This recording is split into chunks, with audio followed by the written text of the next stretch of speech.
stakeholders of a business. So I'll be talking about stakeholders of a business and largely about IB business, but can be used for anything else. So first, one of the most important things, obviously, actually the most important thing is what is a stakeholder? A stakeholder is an individual or group which has an interest and is affected by activities of a business. Let's do a task and pause the video for 2 minutes and try and list them as many stakeholders as you can. So here is a list of stakeholders. So one is employees, another is suppliers, owners, customers, managers, unions, banks slash lenders, the local community, competitors, or pressure groups. Employees or managers are huge stakeholders in the business as large source of their income, maybe even their entire income, comes from the business. So they hope that the business is prospering. So either their job security is higher or they could earn a bonus or a raise. And for example, a clothes store opens a new store. An employee at the store might have to relocate and they are promoted to the manager of the new store and they could get a raise or bonus. Or maybe they even stay at their current store, but since the other store is successful, the company earns more profit so they could earn a bonus or a raise. Or a negative effect is that the employee's disposition is diluted. They're unhappy at work. The new store fails, so the profits will be lower. They might be laid off, or overall their salary might be cut. Another example is owners slash shareholders. So the profits from a business will either be reinvested within the company or kept safe, or will go to shareholders such as the owner. The shareholders and owners have to invest in the business and put their money at risk and now are interested in the business decisions that grant them the most for their money. For example, you can be a shareholder of Apple if you buy 1,000 shares from Apple right now and right before they release the iPhone 15. So one possibility is the phone sells out, instantly creating a lot of profit for the company and thus a higher yield for you, meaning that you have a larger source of income. Or the phone did not sell well, lowering the profit margin because we all know Apple's always going to be making profit and thus a smaller return for you or a smaller yield. So another stakeholder is customers. Customers are stakeholders of business. Sometimes people don't think they are, but they definitely are, as they are directly affected by the quality or value of a product. For example, you buy groceries from your local grocery store. They decide to increase the range and quality of the products they sell and have lower prices, which increase your benefit as overall you'd be getting better quality food and also you would have a higher disposable income due to the lower prices. Or they could decrease the range and quality of the products and have increased prices, which decrease your benefit as you would have a lower disposable income and also the quality of your food may not be as good as you want it to be, which is negative. The local community is a very big stakeholder that people don't know about or don't consider, as business decisions can affect the environment and people of the local community. Supposedly, a new theme park is opened in your community, and this increased tourists for the local community. You might find this bad since there's now a lot of traffic and congestion, a lot of litter, the areas become dirtier, more crowded, the places you want to go are full, and you're not happy with that. But local businesses in the area are now thriving. The new tourists that come here are going to the restaurant, creating new demand for the area and helping business prosper and increase their revenue. Another example, for example, is a factory opening up in your area, and this can cause environmental damage to the area, which is negative in general. Those are the main four stakeholders I consider when trying to answer a question. But here the other five. So unions, obviously unions want businesses to treat their employees well because that's the entire point of a union. Banks and lenders will hope a business takes risks and will loan money for a new project that they take, which will overall increase the revenue for the banks and profits. Competitors are also interested in the business as if the has a new business decision that increase the demand for that business. Competitors want to follow or decrease prices. Competitors want to decrease prices. So they're closely following the business so that they don't fall behind or they can get ahead. Pressure groups obviously would decide policies based on the business, and I won't go too far into that because it's more economics. And suppliers, obviously, the business will be a source of income for the suppliers, as if the business decide to, they need more of a product from the supplier, then they would supply more, and they'll just increase the revenue for the supplier. So one of the big things you need to know when considering stakeholders is whether they are internal or external stakeholder. So an internal stakeholder is when they have an interest in the business. These people are employed by the business or own it. They rely on the business for a source of their income.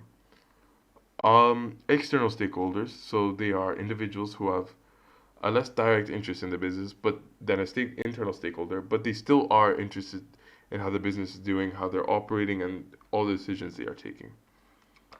So here again are a list of the stakeholders, and I want you to take 2 minutes to think which ones are internals and which one are stakeholders. Just write it down, think in your head, and I'm going to continue now. So internal stakeholders. So here are the four internal stakeholders, the main ones at least, are employees and managers, as they would be obviously, as I said before, a majority source of their income, even all of it, will be affected is coming from the business. So obviously, if the business is thriving, then perhaps they have a better source of income, or they're less likely to be laid off, or vice versa. Owners and shareholders also, they're internal stakeholders, as they um, will be earning a direct monetary interest from the company, as if the company business has higher returns, higher profits, then the owners and shareholders will have higher yield, higher returns, and just increased amount of money from the business, which obviously they want, and obviously vice versa. So here are external stakeholders from the list. So suppliers. Suppliers is a controversial one, as sometimes if the supplier is majority just supplies one business, then it could be argued to be an internal stakeholder. But usually suppliers will be considered as external stakeholders, as usually they are supplying a lot of companies, and even if that business do fail or do increase, it won't affect their overall revenue that much. Obviously, it will affect it, and they do hope that the business is doing well so that they have a higher revenue. Customers, obviously, they could go to other competitors, and they're not directly monetarily affected by a business decision unless they increase prices. But usually, if they could just go to another competitor who have lower prices, etc. Unions, same. They just don't really have any monetary interest in the company. Banks and lenders, they have a lot of other people who are willing to lend money from the bank or the lenders. The local community, obviously, they're not monetary monetarily affected by business decisions, so they won't care that much. Competitors, competitors are obviously, again, they they will follow business decisions, as they want the other business to fail or do badly, so that their business is doing better or whatever. But overall, like, they won't be monetarily interested, as they don't have a direct stake in the business. Same with pressure groups, as they're just interested in what the business is doing so they can make decisions of their own. So, stakeholder conflicts. So, some stakeholders will have opposing opinions on what a business should do when in a decision, and as the decision will directly affect them. For example, most common one is customers want lower prices, obviously, so that they can maximize their benefit, but shareholders and owners want to maximize their profit and have higher profits, so they want to increase the prices, which is completely opposing. Or a CEO want to grow the business by opening a new store, but the local community want where that current store is located to be a park or green area, as it's just overall more beneficial for them, as that's what they think. Some suppliers obviously want to be paid instantly and earn the money as soon as possible, and not take trade credit. But managers want to delay payments and take trade credit, so that they could fund their other projects and just help grow the business. So, so it is important for businesses to decide who do they keep happy, what do they do in these decisions.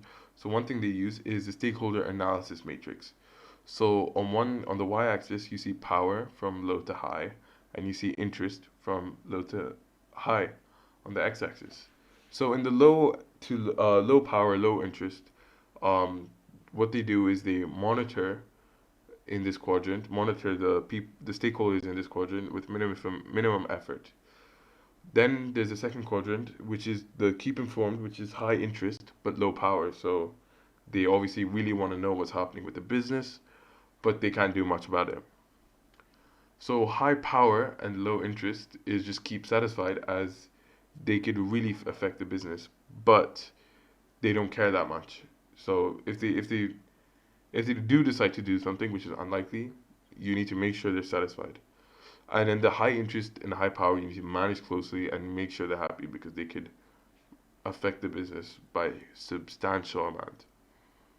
So as if they do stop buying or decrease the amount they're buying, it'd be bad for the business. And obviously, if they increase the amount they're buying, then that would be really good for the business. So it's important to keep them informed and everything. So that is it for stakeholders. I hope this video is informative, and thank you for listening.